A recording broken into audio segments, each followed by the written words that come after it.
आप सभी को जय मसीह की। प्यारे भाई बहनों, परमेश्वर आप सबको इस वचन के द्वारा बहुत बहुत आशीष दे। आज का वचन है भजन संहिता 51, पाप क्षमा के लिए प्रार्थना। दाऊद भजनकार क्या कह रहे हैं? यदि आपने पाप किया है, आपने परमेश्वर के विरोध में कोई गुनाह किया है, तो इस बारे में प्रभु यीशु मसीह का वचन क्या कहता है, दाऊद भजनकार क्या लिख रहे हैं, इस वचन को आप लोग ध्यान से सुनिएगा। परमेश्वर इस वचन के द्वारा आपको और आपके पूरे परिवार को बहुत सारी आशीष दे। आमीन। आइए वचन में चलते हैं। हे परमेश्वर, अपनी करुणा के अनुसार मुझ पर अनुग्रह कर, अपनी बड़ी दया के अनुसार मेरे अपराधों को मिटा दे। मुझे भली भांति धोकर मेरा अधर्म दूर कर और मेरा पाप छुड़ाकर मुझे शुद्ध कर। मैं तो अपने अपराधों को जानता हूँ और मेरा पाप निरंतर मेरी दृष्टि में रहता है। मैंने केवल तेरे ही विरुद्ध पाप किया और जो तेरी दृष्टि में बुरा है वही किया है, ताकि तू बोलने में धर्मी और न्याय करने में निष्कलंक ठहरे।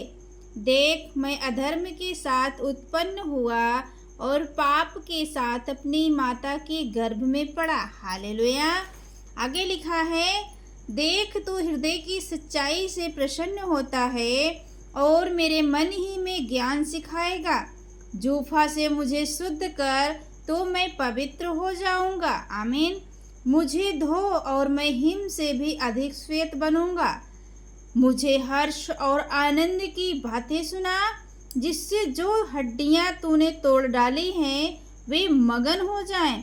अपना मुख मेरे पापों की ओर से फेर ले और मेरे सारे अधर्म के कामों को मिटा डाल। हे परमेश्वर, मेरे अंदर शुद्ध मन उत्पन्न कर और मेरे भीतर स्थिर आत्मा नए सिरे से उत्पन्न कर। मुझे अपने सामने से निकाल न दे और अपने पवित्र आत्मा को मुझसे अलग न कर। अपने किए हुए उद्धार का हर्ष मुझे फिर से दे और उदार आत्मा देकर मुझे संभाल। तब मैं अपराधियों को तेरा मार्ग सिखाऊंगा और पापी तेरी ओर फिरेंगे। हे परमेश्वर, हे मेरी उद्धारकर्ता परमेश्वर, मुझे हत्या के अपराध से छुड़ा ले। हालेलुया। हत्या के अपराध से छुड़ा ले, तब मैं तेरे धर्म का जय जयकार करने पाऊंगा।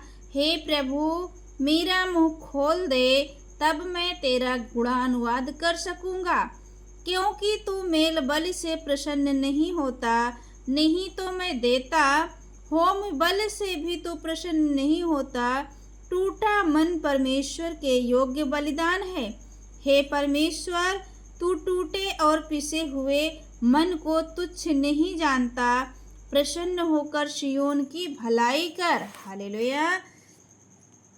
यरूशलेम की शहरपनाह को तू बना, तब तू धर्म के बलिदानों से अर्थात सर्वांग पशुओं के होम बल से प्रसन्न होगा। तब लोग तेरी वेदी पर बैल चढ़ाएंगे। हालेलुया। आगे लिखा है 52 में, हे वीर, तू बुराई करने पर क्यों घमंड करता है? ईश्वर की करुणा तो अनंत है। तेरी जीभ केवल दुष्टता गढ़ती है। शान धरे हुए उस्तारे के समान वह छल का काम करती हैं। तू भलाई से बढ़कर बुराई में और धर्म की बात से बढ़कर झूठ से प्रीति रखता है। हालेलुया। आगे लिखा, हे छली जीव, तू सब विनाश करने वाली बातों से प्रसन्न रहती है। निश्चय ईश्वर तुझे सदा के लिए नष्ट कर देगा। वह तुझे पकड़कर तेरे डेरे से निकाल देगा और जीवितों के लोक से तुझे उखाड़ डालेगा।